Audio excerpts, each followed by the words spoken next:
어느 흉악범이 감옥에 갔습니다. 옥중에서 자기 아내에게서 온 편지를 받았어요.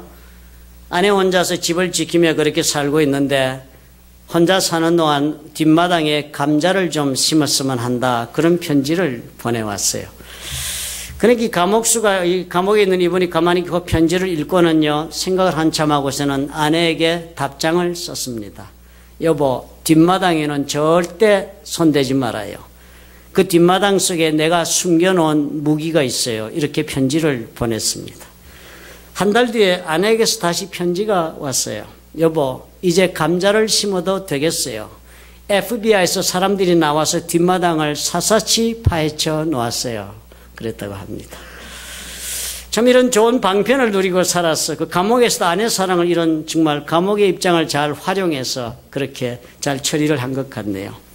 사실 우리 신앙생활 하면서 우리도요, 우리의 목표의 달성을 위해서 이 신앙이 이런 방편이 되고 말 때가 없을까 생각하게 됩니다.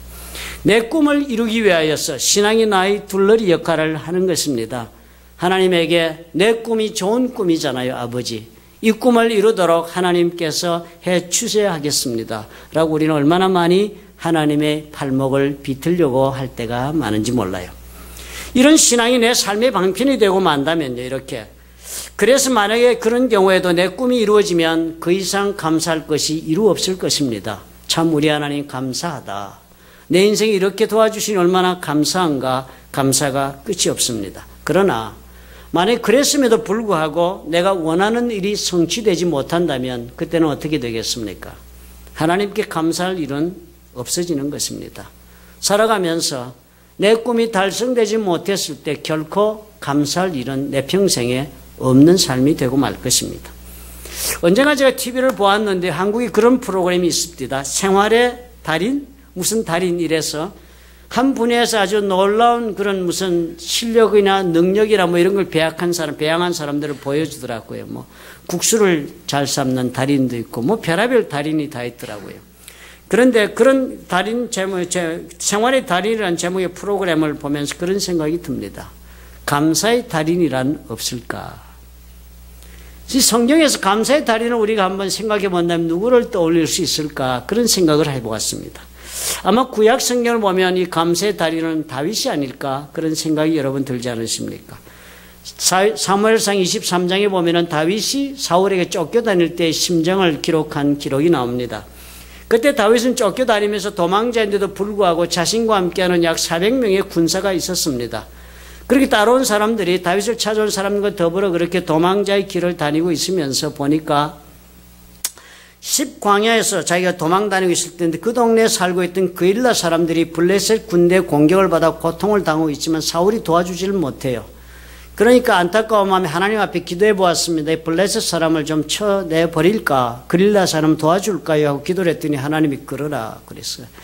자신이 400명을 이끌고 주저넘게 자기의 목숨도 보전 못하는 처지지만 그일라 사람들이 너무 블레셋 군대에 고통을 당하고 있으니까 쳐들어가서 블레셋에서 그 그일라 사람들을 구해냅니다.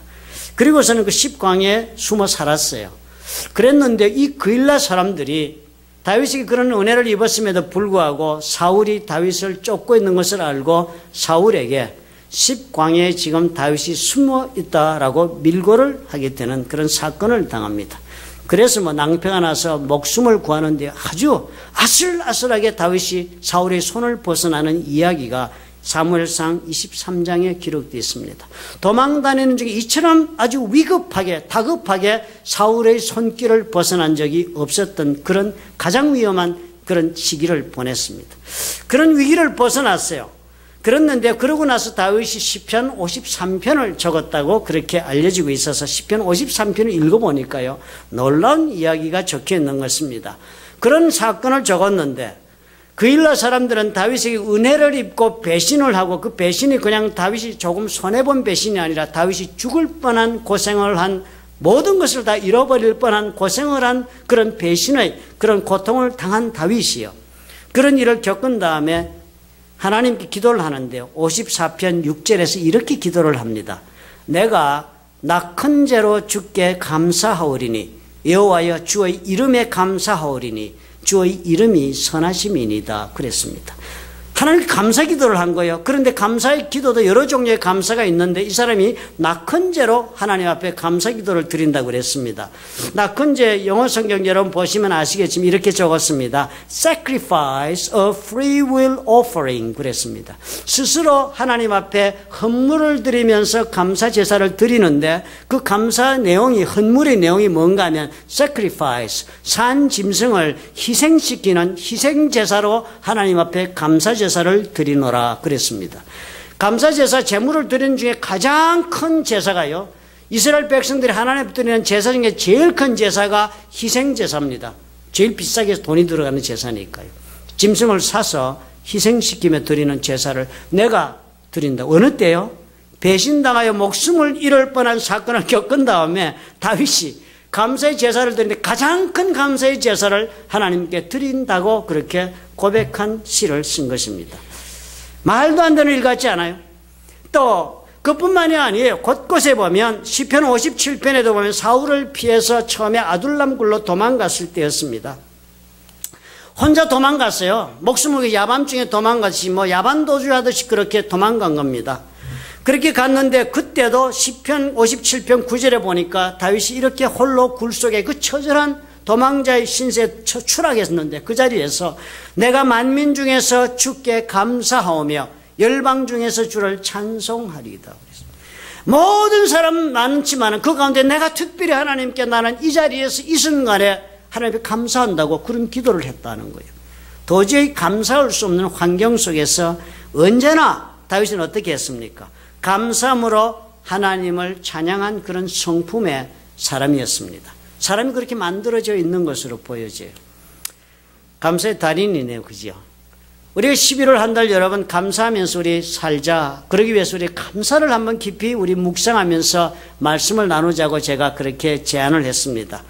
그래서 11월 첫째 주에는 우리가 어떻게 하면 우리가 감사를 하는가 하는 첫 번째 우리가 꼭 해야 될 것이 내 자신을 부인하는 성품을 배양해야 한다고 그랬습니다. 내 캐릭터가 내 성품이 늘 내 자신을 부인하는 것이 그것이 기본이 되는 그런 사람이 되어야 하겠다. 그래서 이 세상을 살아가면서 내가 무엇을 잘할 때도 있고 못할 때도 있고 베풀 수도 있고 받을 수도 있겠지만 이 모든 것을 초월해서 언제나 내가 내 자신을 평가할 때는 나는 그래. 나는 아무 자격이 없어. 나는 아무 뭘 했다고 그랬지만 그것이 공로가 될 것이 없어.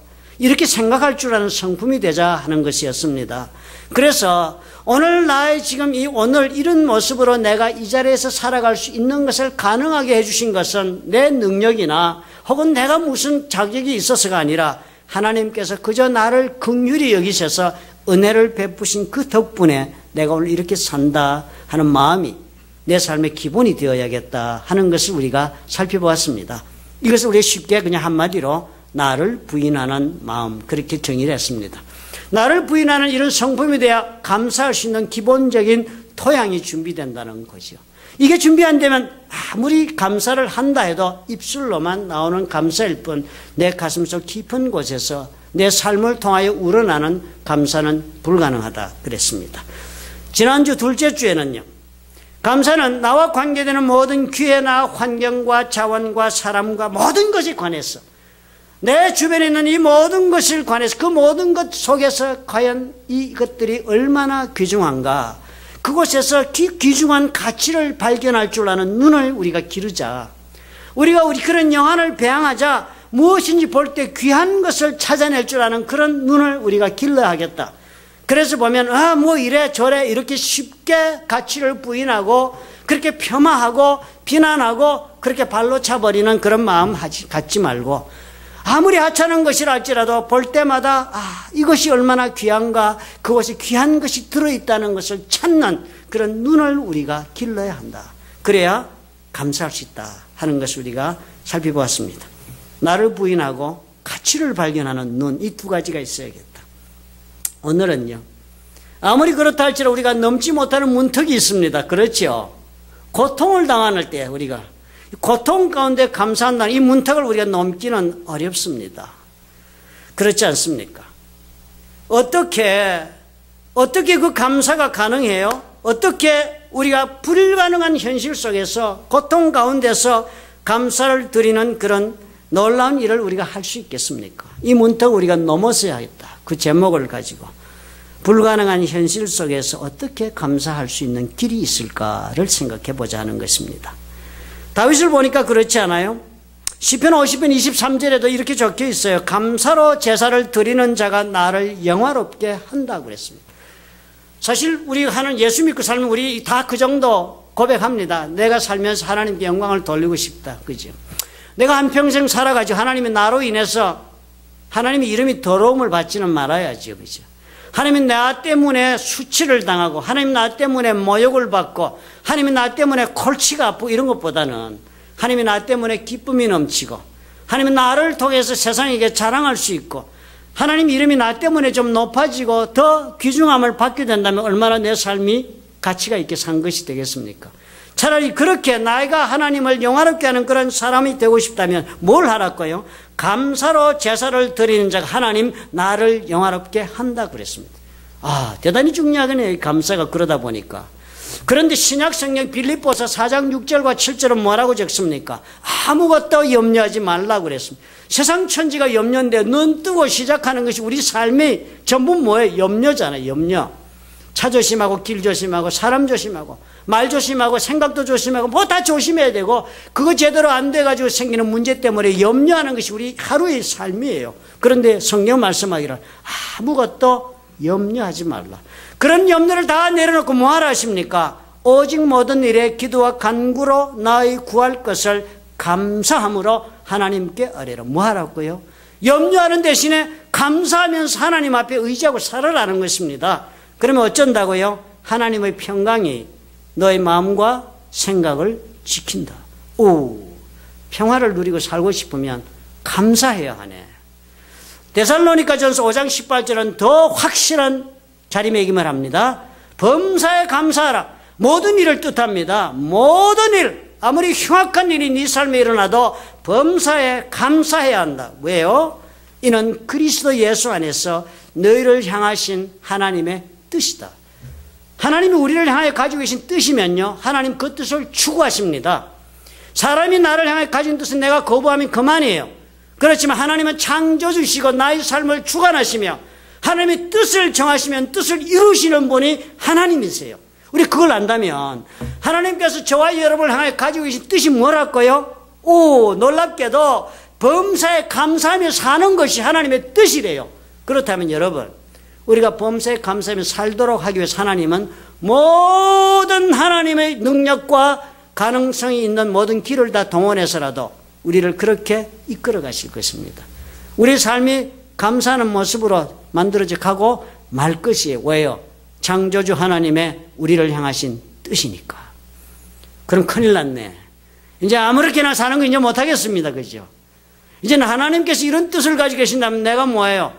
둘 중 하나입니다.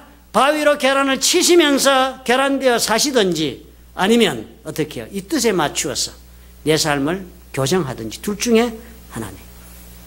감사가 이토록 중요한 신앙의 덕목이다. 감사할 수 없는 환경에서 그런 조건에 감사하는 사람이 많다는데 저와 여러분이 도전을 받아야 한다는 것이 성경이 알려주고 있는 이야기입니다. 감사할 수 있을 때 감사하는 것은 세상 사람도 다 하는 것입니다. 아마도 세상 사람은 지혜가 많아서 우리보다도 더 감사할 수 있을 때 감사의 표현을 훨씬 더 훌륭하게 잘하고 사는 것으로 보여지지 않습니까? 예수 믿는 사람 그렇게 감사 잘하는 사람 몇 사람 보았어요. 감사할 수 없는 것이 명백한데도 감사해야 한다는 것 때문에 우리 신앙인들은요, 갈등해야 마땅한 것입니다. 오늘 우리의 갈등은요, 정당한 갈등이 되어야 해요. 뭘 이런 것까지 감사해야 돼? 이 갈등이 있어야 해요. 사랑하는 사람 병들어 죽어가는데 감사해요? 정신이 돌았습니까? 오늘 사업이 엉망진창이 되어서 막 내려가는 것이 보이는데도 감사해요. 배신당하고 상실, 억울한 일, 누명을 뒤집어 쓰고 어쩔 수 없는 운명에 지금 내가 사로잡혔다 싶은데도 뭐요? 감사라고요. 우린 그렇게 생각하는데 이 문턱을 넘어야 한다. 성경 그러시네요. 다윗의 삶과 그의 감사를 그래서 오늘 우리가 살펴보면 도움이 되겠습니다. 이 사람은 어떤 사람이었습니까? 놀라운 선택을 받은 사람이요. 목동에서 일국의 왕으로 선택받았으니까요. 그런데요, 그것만 놀랐습니까? 우리는 누구였습니까? 우리는 추악한 죄인이었습니다. 그럼에도 불구하고 우리는 어떻게 예수를 믿음으로 우리는 왕 정도가 아니라 하나님의 자녀되는 축복을 받았습니다. 그런 선택이 있었습니다. 다윗이 억울한 누명과 고통을 받았습니다. 아무도 본인이 잘못한 것 없이. 그랬지만 감사를 잊지 않은 그런 사람이었습니다. 그런데 그 사람이 감사하며 살아가지고 그 다음에 결론을 보니까 어떻게 됐습니까? 다윗이요. 다윗이 그 다음 인생을 보니까 그 삶의 인생은 이리 봐도 감사할 수밖에 없네 뭐. 그렇지 않아요. 저리 봐도 아무리 뒤집어보고 엎어보고 바로 봐도 저렇게 봐도 다윗의 삶은요. 과연 그 고통 가운데 감사할 수 없을 때 감사하던 다윗이 이제는 감사할 수밖에 없는 그런 놀라운 삶을 하나님에게 허락받았네요.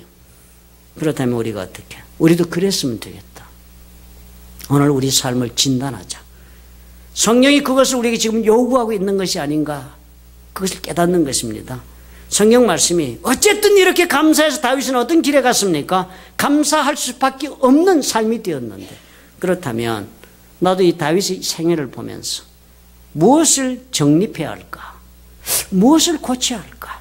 아니면 무엇을 새롭게 받아들여서 실천해야 할까? 무엇을 어떻게 하면 감사할 수 없는 일에도 다윗처럼 감사가 가능할 수 있을까? 처방이 필요하다 생각이 듭니다. 무엇보다도 우리는 내 인생의 꿈과 이 감사의 관계를 잘 생각해 보아야 합니다. 꿈이 있는 삶, 누구에게나 꿈이 있어야 합니다. 당연한 말씀이죠. 꿈도 없이 오늘 하루를 사는 사람이 있을까? 있죠. 때때로 우리가 보면 그저 배만 부르고 조그만 만족만 있으면 된다는 사람 본 적이 있기는 합니다. 그러나 대개의 경우 사람이라고 하면은 홈리스에게도 꿈은 있습니다.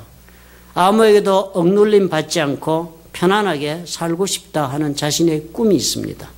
그 꿈이 추구할 만한 가치가 없어서 그렇지요. 그저 재미있고 그저 즐겁고 그저 감각적인 만족만 있으면 된다는 사람이요. 그런 사람은 우선 어떻게 우리를 편하게 해주니까 그저 그런 분들과 함께하면 처음에는 좋을지는 몰라도 긴 시간 가지 못합니다. 오랜 시간, 오랜 세월 하지 못하는 이유는 사는 의미를 우리가 느끼지 못하기 때문입니다. 의미 없이 하루하루를 살아간다는 것은 고통 이상 아무것도 아닌 것은 살아보면 우리가 다 깨닫습니다. 그래서 누구에게나 꿈은 절대적으로 필요합니다. 평생을 나를 이끌어가는 꿈이 있다면 그 이상 더 행복한 인생이 될 수밖에 없는 이유가 거기 있습니다. 작은 꿈이든 커다란 꿈이든 아니면 위대한 꿈이든 소박한 꿈이든지 아니면 가능한 꿈이든 불가능한 꿈이든 꿈이 있어야 사는 의미가 있고 그래서 사는 즐거움이 있어 행복한 인생을 만들어갈 수 있습니다. 사느님도 여기에서 나와요. 꿈이 그래서 나를 움직이는 힘의 원천이 된다고 믿고 그렇게 잘 살면요. 우리가 잘 아는 그 유명한 Purpose Driven Life, 목적이 이끄는 삶이라는 것이 성립합니다. 목적이 이끄는 삶은요. 그 꿈이 추구할 만한 가치가 있어서 그 꿈을 내가 추구한다. 내 목적으로 삼고 추구하는 그런 삶을 살면 행복해진다 하는 이론이 아닙니까? 그런데요. 여기에도 문제가 있을 수 있다는 것을 우리는 쉽게 지나칩니다. 여러분 성경을 보시면 꿈의 대표적인 사람이 누가 있었습니까? 요셉이 있었습니다. 요셉은 하나님이 주신 꿈이 있었습니다. 이 사람은 그 꿈을 품고 살았어요. 그 꿈을 어떻게 요셉은 자랑스럽게 생각했습니다. 자기 형제들에게 자기 아버지에게도 막 드러내 그 꿈을 자랑해서 아버지가 주의 말씀을 주었어요. 내가 네한테까지 절을 하겠느냐 그만해라 하고 주의를 줄 정도로 하나님의 꿈에 감격하고 그 꿈을 자랑하며 그렇게 살았습니다. 그런데요, 요셉이 이 꿈을 해서 어떻게 됐습니까? 애굽의 종으로 팔려갑니다. 그리고 요셉은 그 꿈을 끝까지 붙잡고 살아서 성공했다라고 우리는 해석을 하고 책을 읽습니다. 그래서 여러분 자세히 살펴보면 어떤가? 과연 그래했던가 생각해 봐야 해요. 요셉이 종으로 팔려가야 된 것은요, 그 꿈을 성취하기 위해서 요셉이 걸어간 걸음이 아닙니다. 형제들의 시기와 미움이 일어나서 종으로 팔려간 사건이 된 것입니다. 이 형제들의 요셉에 대한 미움과 시기와 질투와 그리고 그 분노가 무엇 때문에 생겼습니까? 요셉의 삶 가운데 바로 요셉이 꿈 때문에 이 문제가 생긴 것입니다. 요셉은 하나님이 주신 꿈을 믿음으로 세상 사람들에게 다가갔다가 그 형제들에게 버림받고 종으로 팔려갔어요. 그러나 이런 엄청난 재앙을 당한 요셉을 그 엄청난 환경 속에서도 계속적으로 살아가게 해준 것이 과연 무엇이었습니까? 요셉이 스스로 믿고 품은 하나님 주신 꿈 덕분이었습니까? 아니면 하나님께서 함께 하신다 하는, 오늘을 감당하게 하시는 하나님이 나와 함께 하신다는 그 믿음 때문이었습니까? 성경 뭐라고 하고 있어요? 요셉이 종으로 보디발 장군의 집에 일하면서요, 매일 뭐 했습니까? 나는 앞으로 꿈이 있으니까 잘 되어서 우리 형제들에게 절받으면서 살 것이다. 그 꿈으로 하루하루를 위로받고 살았습니까? 아니면 요셉이 하루하루를 살면서 비록 종으로 전락했지만 하나님이 지금 나와 함께 해주신다는 신앙으로 그 하루를 버텨나갔습니까? 어떻게 생각하세요? 창세기 39장 2절에 이렇게 적었습니다. 여호와께서 요셉과 함께 하심으로 그가 형통한 자가 되어 그 주인 애굽 사람의 집에 있었다. 종살이 하면서요, 꿈은 무슨 꿈? 지금 종 됐는데 그 꿈이 어쨌는지는 모르지만 분명한 사실은 요셉이 한 것은요, 지금 하나님 나와 함께 하시는구나. 아마 또 신앙이 대단해서 그 하나님과 함께 하시는 까닭 때때로 꿈을 위해서 하나님 나를 인도하실 생각했는지는 모르지만 성경은 적은 것이 없습니다. 안 적었으면 믿지 않는 것이 좋겠지요. 하나님이 함께 하신 것 때문에, 하나님이 오늘 나와 함께 하신다는 것 때문에, 그래서 그날 하루하루를 감당하며 사니까 그 길이 형통해지더라. 보디발이 인정도 받고 그 가정에 종이지만 사람 대접받고 그렇게 하루하루 살았다. 보디발 아내 모함에 빠져서 감옥에 갔습니다. 그 감옥에 갔는데 감옥에 가서 막 죄수들 가운데 밀려다니면서 이 꿈 저 꿈 막 붙잡고 꿈 때문에 요셉이 살았습니까? 성경 뭐라 해요? 여호와께서 요셉과 함께 하시고 그에게 인자를 더하사 전옥에게 은혜를 받게 해서 감옥살이 했다는 거예요. 함께 하시고 요셉을 불쌍히 여기시고 자비를 베푸신 그 덕분에 간수에게 은혜를 요셉이 입게 된 거예요. 그래서 감옥살이 잘하게 도와주셨답니다. 요셉이 나중에 형제를 만났을 때 보면, 얘기하는 거 보면 정확하게 알아요.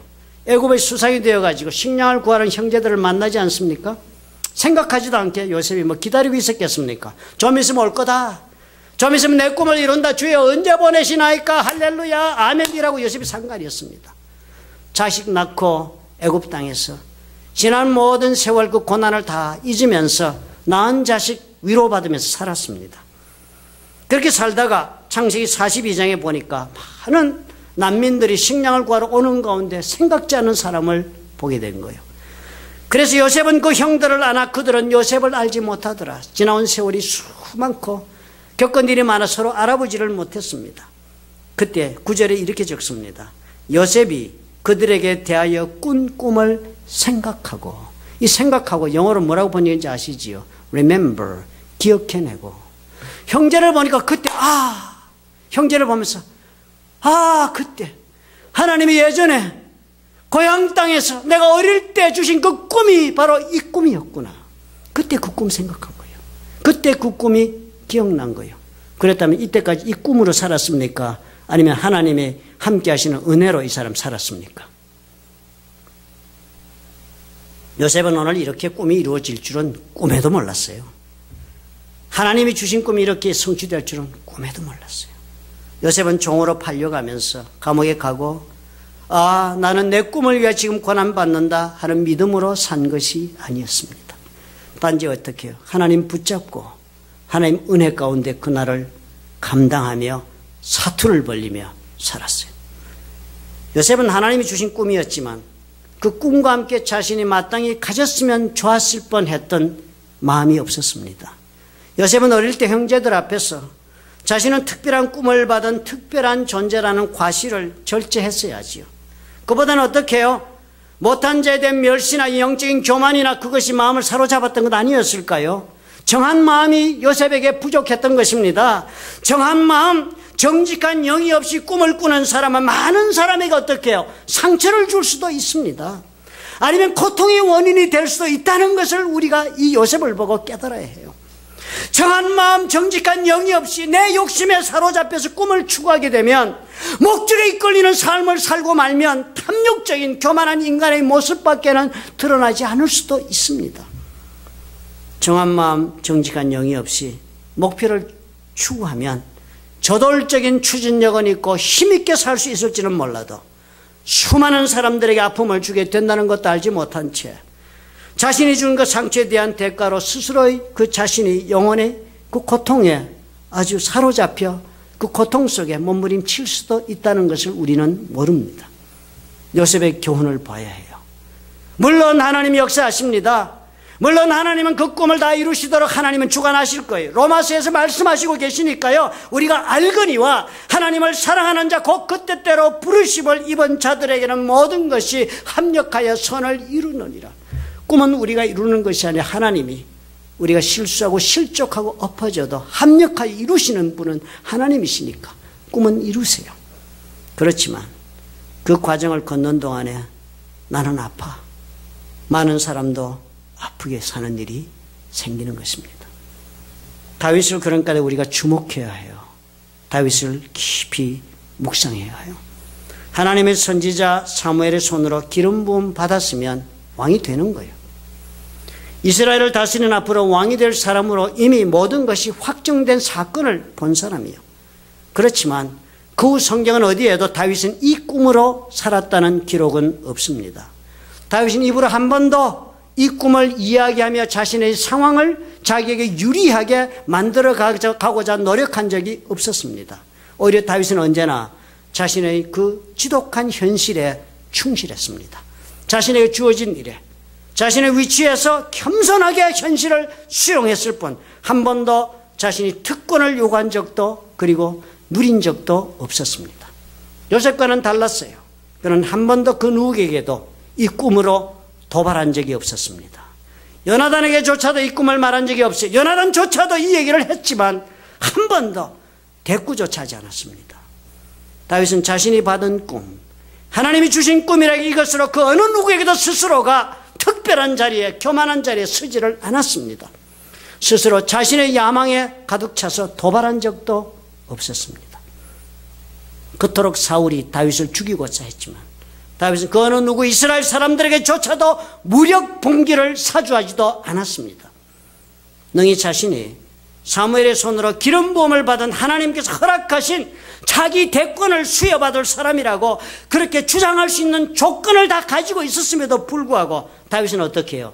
침묵했습니다. 공개적인 꿈의 추구나 개인적인 꿈의 과시가 없었습니다. 그렇지만 다윗에게는 다른 사람에게는 없어 보이는 분명한 한 가지가 드러나고 있어요.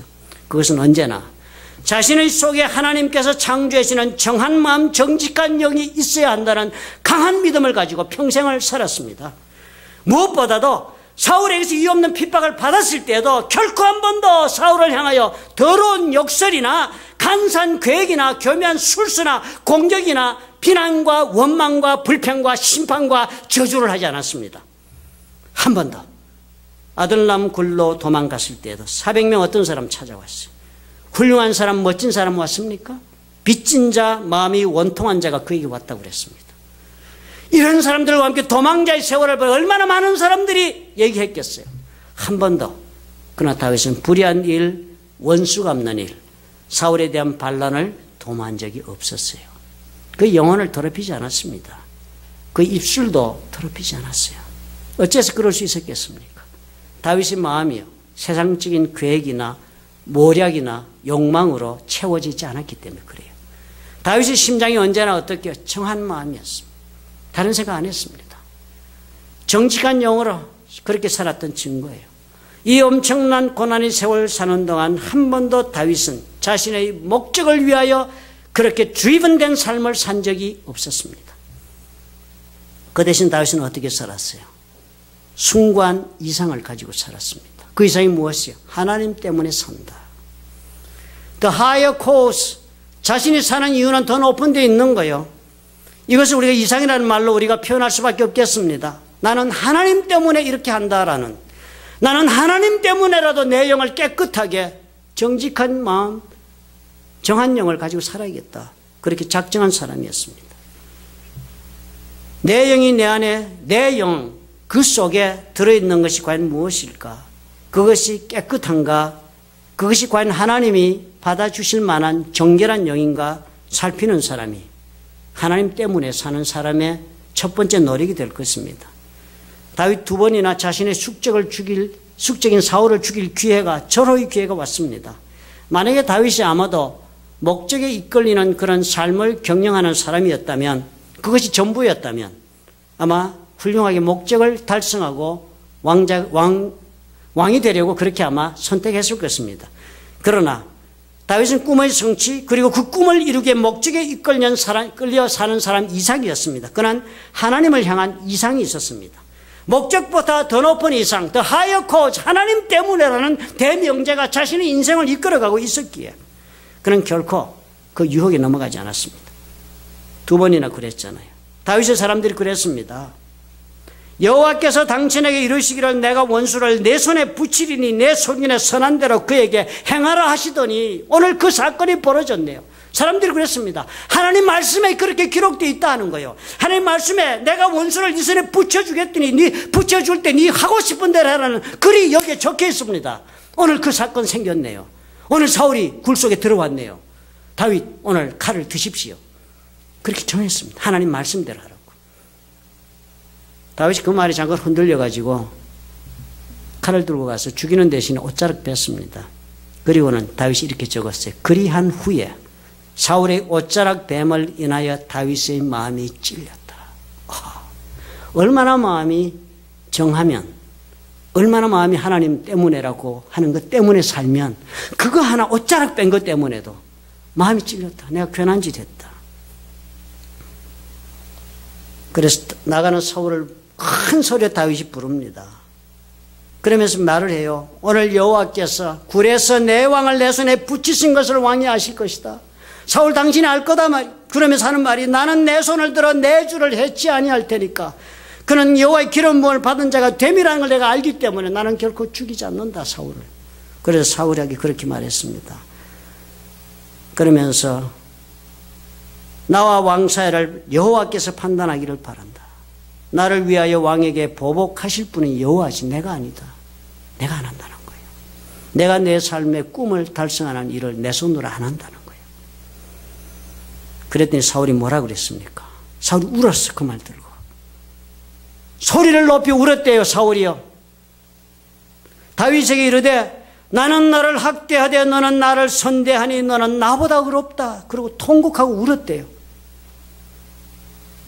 다윗이 꿈 때문에 상처받은 사람 요셉과는 달리 아무도 없네요.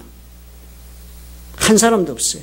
오히려 사울조차도 원수까지도 은혜를 입었습니다. 사울이 돌아가면서 기도합니다. 네가 오늘날 내게 행한 일을 인하여 여호와께서 내게 선으로 갚으시기를 원하노라. 어떻게 이럴 수가 있습니까? 다윗은요, 그 마음속에 정한 마음, 정직한 영, 그것을 위해서 평생 노력하며 살았어요. 그것이 그 사람의 이상이었습니다. 하나님 때문에 나는 산다. 그러므로 내 영을 정하게, 정직하게 내가 유지해야지. 그 노력 속에 살았습니다. 우리가 이것을 볼 줄 알아야 하겠어요. 자신의 꿈을 추구하는 것이 최우선의 그런 삶, 말로 듣기는 대단히 멋집니다. 그러면요, 그렇게 우리가 우리 꿈을 추구하는 것이 내 최선의 삶의 선택이 되면요, 우리는 어려운 현실 앞에서 결코 하나님의 마음에 맞게 이상적인 선택을 하며 살 수가 없게 됩니다. 하나님의 이상을 추구하지 못하면요, 그래서 하나님 때문에 내가 이렇게 해야지 하는 생각 우리가 다 내려버리면 어려운 현실을 당하게 되면 우리가 하나님께 감사하는 것도 따라서 도저히 불가능하게 됩니다. 현실의 어려움이 있더라도 그래도 불구하고 감사할 수 있다는 것은 나에게 이런 이상이 있어서 가능해요. 하나님이 주신 이상, 더 높은 이유가 있어요. 사는 이유가 이상을 위해 살고자 하는 마음이요. 그것이 우리 속에 언제나 정한 마음, 정직한 영을 유지할 수 있도록 만들어주니까 그것 때문에 우리가 오늘의 현실 아무 것을 바라보더라도 우리는 더러운 것과 내 욕망과 야심과 그런 모든 것에 탐욕적이고 파괴적인 것, 공격적인 것을 내가 선택하지 않는 내 자신을 지킴으로 하나님 앞에 내 인생에 역사하신 하나님 볼 수 있게 되는 것입니다. 다윗을 보십시오. 일생일대의 실수를 몇 번씩 저지른 그런 과오가 있는 사람이에요. 오늘 우리가 읽은 시편 51편은요. 다윗의 죄 중에도 가장 처절하고 더러운 죄악입니다. 밧세와 간음하고 그것을 덮으려고 남편 우리아를 죽이는 처절한 죄를 지었어요. 더러운 죄 중에 더러운 죄를 저질렀어요. 선지자 나단을 만납니다. 하나님이 질책을 전해 듣고 다윗이 어떻게 했습니까? 자신의 죄를 깨닫고 어리석음 깨닫고 더러움 깨닫고 그리고 하나님 앞에 이 사람 엎드려서 뭐 했습니까? 시편 51편 이 내용으로 기도한 사람이에요. 51편의 이야기에서 다윗은 하나님에게 무엇을 간구합니까? 51편 10절에서 하나님이여 내 속에 정한 마음을 창조하시고 내 안에 정직한 영을 새롭게 해달라. 주목해 볼 필요가 있습니다. 정결한 마음, 정한 마음이라는 것은 영어로 pure heart 그랬어요. 원어를 보니까요. pure inner man, 내 순수한 속사람. 아무 다른 것이 들어있지 않고 깨끗한 내 속사람.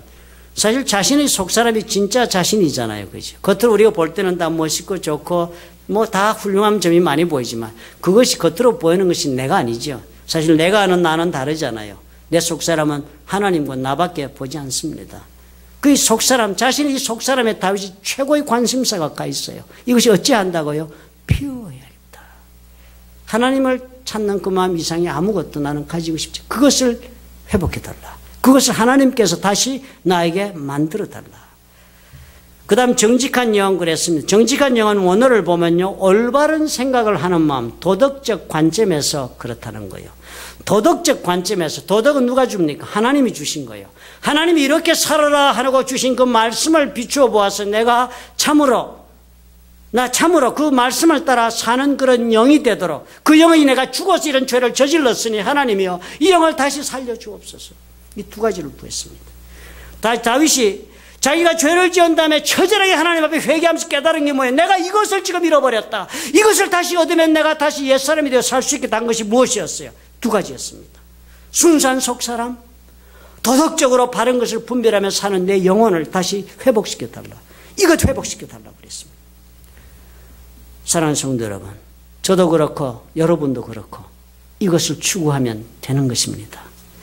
우리는 환경에 관계없는 감사를 다윗처럼 드릴 수 있는 길을, 그 길을 찾으려면 먼저 우리가 다윗처럼 이 마음을 얻으면 됩니다. 내 속사람 하나님 때문에 라고 말할 수 있도록, 그리고 또 하나님 말씀하신 대로 라고 말할 수 있도록 내 영혼을 지키면 되는 것입니다. 그러면 우리가 다윗처럼 이 문턱을 넘어서서 감사할 수 있는 마음을 얻을 수 있어요. 이 감사가 일어날 때 하나님이 손을 들어 역사하시는 것입니다. 이때 하나님께서 우리에게 주신 그 꿈을 합력하여 손을 이루시도록 하시는 것입니다. Pure heart, 이 정한 마음을 잃고 목적을 여러분 추구하시고 살면요, 수단을 가리지 않고 성공을 추구하는 모습으로 변하기 쉽습니다. 자기 자신에게 너무 과신하지 마세요. 나는 그렇지 않을 수 있어. 선을 잘 지킬 수 있어. 천만에요. 신앙에서는 그렇게 쉽게 지키지 못합니다. 오직 그래서 성공하는 것만이 내 삶의 목적이 되고 말면요, 감사는 내 마음을 영원히 떠나버립니다. 결코 감사할 수 없는 것을 감사하는 일은 아마 평생에 없게 되실 것입니다. 정한 마음이요, 정직한 영, 이것 때문에 내가 살아가야 하겠다. 하나님 때문에 이 이상을 내가 품고 살아야 하겠다 하는 마음을 품고 오늘을 바라보며 이 문턱을 넘어가면서 현실을 넘어서면서 주를 바라보는 까닭에 내 영혼 속에 감사가 있는 삶이 이루어질 수만 있다면 하나님은 어떻게 해요? 하나님께서 손을 들어 내 삶의 이 현실의 문을 여신다는 것을 믿으시기 바랍니다. 나폴레온이 프랑스를 다스리고 있을 때 이런 왕들이 다니고 황제가 다닐 때는 황제 기분을 거스리면 다 감옥에 갑니다. 이유 없이. 샤네라는 장군이 정치범으로 몰려서 지하 감옥에 들어갑니다. 나폴레온이 심기를 상하게 해서 언제 풀려날지 모르는 무기수로 떨어집니다. 깊은 지하 감옥에 갇히게 되고 죽을 때까지 나올 수 있는 길이 없이 달이 가고 해가 갑니다. 그러니까 어떻게 되겠어요? 사람이요, 자신의 운명에 대해서 비관하게 되지요. 처음에는 이 샤네라는 장군이 하나님 믿는 사람이었지만 긴 세월 까닭없는 지하 감옥의 독방 속에 그렇게 사니까 제일 먼저 고통하기 시작하던 것이 결국은 하나님에 대한 믿음을 잃어버리는 자리까지 가게 됩니다. 마음속에는 삶에 대한 분노가 점점 변해서 어떻게 돼요? 하나님에 대한 분노와 저주와 원망으로 그렇게 나가잖아요. 어느 날 그래서 그는 감옥의 흙벽에다가 긁어서 글을 씁니다. 모든 일은 우연히 일어날 따름이다. 하나님 같은 거 없다 하는 생각으로. 우연의 결과다. 인생이라는 게 뭐 하나님이 주관해. 우연의 결과일 따름이다. 섭리라는 거 없다 하는 자신의 불신앙의 그 분노를 글로 표현했습니다. 그리고 난 어두운 지하 감옥에서 쓰라린 마음으로 세월을 보내며 삽니다. 감옥이 딱 한 곳에 매일 잠깐 동안 한 줄 햇빛이 비추었다가는 지나가고 그랬습니다. 그런데 오늘 아침에 보니까 놀랍게도 그곳에요, 흙벽의 그 틈새로 아주 조그만 풀잎 하나가 싹을 틔운 것입니다. 생명이 있는 것이 빛이니까요. 그 생명을 보니까 샤넬 눈에 아주 조그만 것이 살아보겠다고 지금 몸부림치는구나. 샤넬이 거기에서 가치를 발견해요. 삶의 유일한 살아있는 동반자잖아요. 지하 감옥에서. 풀잎을 사랑하는 마음으로 귀하게 생각하고 자기가 마실 물의 일부를, 그 아까운 물을 조금씩 그 풀에 주었습니다. 풀을 길렀어요. 친구처럼. 그런데 어느 날 이 조그만 풀잎이 자라가지고 적기는 하지만 아름다운 자줏빛과 흰빛이 섞인 꽃을 피운 겁니다. 풀꽃도 피잖아요. 그러니까 이걸 가만히 보다가 샤넬의 마음속에 하나님에 대한 생각이 다시 살아난 것입니다. 그래서 그날 벽에 써놓았던 글을 지웁니다. 모든 일은 단지 우연일 따름이다. 깨끗이 지우고 그 자리에 대신 글을 적습니다. 모든 것을 만드시는 이는 하나님이시다. 이 이야기가 막 간수들에게 입을 통해서, 그리고 난 나폴레온의 아내인 조세핀의 귀에 이 이야기가 들렸습니다. 조세핀 감수성이 예민한 여자니까 감동합니다. 이 얘기를 듣고. 생각해요. 꽃을 이렇게 사랑하고 귀하게 여기는 사람이라면 나폴레온에게 그렇게 마음을 적대시하고 해꾸지할 사람이 아닐 수도 있다 하는 생각에 나폴레온을 설득해요. 그리고 나폴레온은 샤넬을 지하 감옥에서 풀어내는 것입니다. 결국 뭐였습니까? 샤넬이요. 그 마음이 변한 것이에요. 그 사소한 조그마한 자신과 관계되는 바깥의 그 풀을 보고 가치를 발견하고 귀하게 생각하고, 그래서 그 자신의 마음이 새로워지니까 어떻게 현실을 수용하고 감사의 자세로 나아가니까. 그래서 그것이 결국 뭘 했습니까? 감옥의 문을 여는 사건이 된 것 아닙니까? 정직한 마음이, 깨끗한 영. 다윗이 현실의 조건에 관계없이 하나님께 감사하며 살았던 이유는 바로 여기에 있었구나. 여기 있었구나. 이 마음이 있어서 다윗은 하나님의 이삭에 합하여 살려고 그토록 몸부림쳤구나. 그래서 그는 무슨 억울한 일을 당해도 감사가 가능했구나. 오늘 우리가 이것을 주목합시다. 나에게 그래 정한 마음 주옵소서. 나의 정직한 영을 주님께서 회복시켜 주옵소서. 그래서 우리가 이런 기도 가운데 이달을 한번, 이 한 주간을 여러분 살아보십시다. 이것이 생기면요, 우리 하나님께서 주신 높은 이상을 품은 그 길을 걸어가는 용기가 나옵니다. 조건 없는 감사는 이때 그 문턱을 우리가 훌쩍 넘어서게 도와주는 것이에요. 기억합시다. 목적이 이끌려 사는 삶 대단히 좋습니다. It is good to be driven by purpose. 그렇지만요, 더 높은 이상, 하나님 때문에 사는 삶은 위대한 삶을 만들어줍니다. It is great to pursue the higher cause. 그리고 여러분, 그 위대한 선택이 저와 여러분을 하여금 언제나 감사드리는 삶을 가능하게 하고, 그 감사가 하나님의 손으로 내 삶의 문을 열게 된다는 것 여러분 기억하십시다. 믿으시면 아멘 하시기 바랍니다. 믿으시는 줄 압니다.